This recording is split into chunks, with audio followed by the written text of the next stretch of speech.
సంగారెడ్డి జిల్లా పటాన్ చెరువులో RTC bus ప్రమాదానికి గురైంది. ముత్తంగి జాతీయ రహదారిపై కార్లను తప్పించబోతుండగా బస్సుకు బ్రేక్ ఫెయిల్ అయింది. దీంతో డివైడర్ ను ఎక్కించి కరెంటు పోల్ ను బస్సు ఢీకొట్టింది. ప్రమాద సమయంలో బస్సులో 20 మంది ప్రయాణికులున్నారు. మేడ్చల్ నుంచి బాలానగర్ మీదుగా ఇస్నాపూర్ వెళ్తూ ఉండగా బస్సు ప్రమాదానికి గురైంది.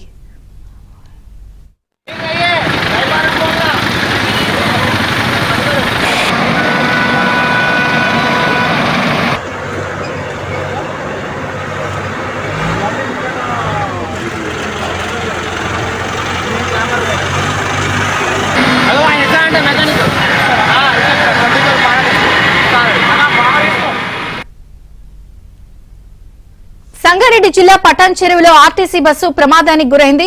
పూర్తి వివరాలు పరశురాం అందిస్తారు. పరశురాం, ఈరోజు సంగారెడ్డి జిల్లా పటాన్ చెరువు మండలం ముత్తంగి వద్ద ఆర్టీసీ బస్సు ప్రమాదానికి గురైంది.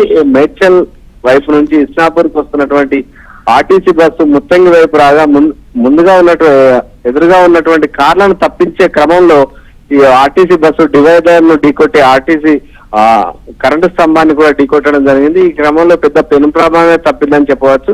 ఈ ప్రమాద సమయంలో దాదాపుగా 20 మంది ప్రయాణికులు ఉన్నారు. ఏదైతే ఆ ప్రాంతంలో ఇటు జాతీయ రహదారి ముంబై జాతీయ రహదారిలో మరమ్మత్తు పనులు జరుగుతున్నాయి, రోడ్డు విస్తరణ పనులు జరుగుతున్నాయి. ఈ క్రమంలోనే అక్కడ ట్రాఫిక్ జామ్ ఎక్కువగా ఉంటుంది. ఈ క్రమంలో ఎదురుగా ఉన్నటువంటి కార్లను తప్పించే క్రమంలో ఆర్టీసీ బస్సు బ్రేకులు ఫెయిల్ అవడంతో ఒక్కసారిగా డివైడర్ ను ఢీకొట్టింది. ఆ పైన పక్కనే ఉన్నటువంటి కరెంటు పోల్ కూడా ఢీకొట్టింది. అయితే ఆ సమయంలో ఎవరికి ఎలాంటిది కాకపోవడంతో అందరూ స్థానికులంతా కూడా ఊపిరి పీల్చుకున్నారు. అయితే ఆర్టీసీ బస్సులో ఉన్నటువంటి లోపాలు అయితే కొంతకాలంగా బస్సు కొంత ఇబ్బందికరంగా ఉంది. కొంచెం రిపేరు మరమ్మతులు చేసినప్పటికీ కూడా ఇంకా ఇబ్బందులకు గురి చేస్తుంది. ఆ బస్సులో ఉన్నటువంటి సాంకేతిక లోపం కారణంగానే ఈ ప్రమాదం జరిగిందని చెప్పి ఆర్టీసీ బస్ డ్రైవర్ చెప్తున్నటువంటి పరిస్థితి ఉంది.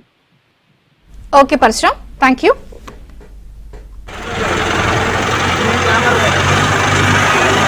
ఆయన ఎట్లా అంటే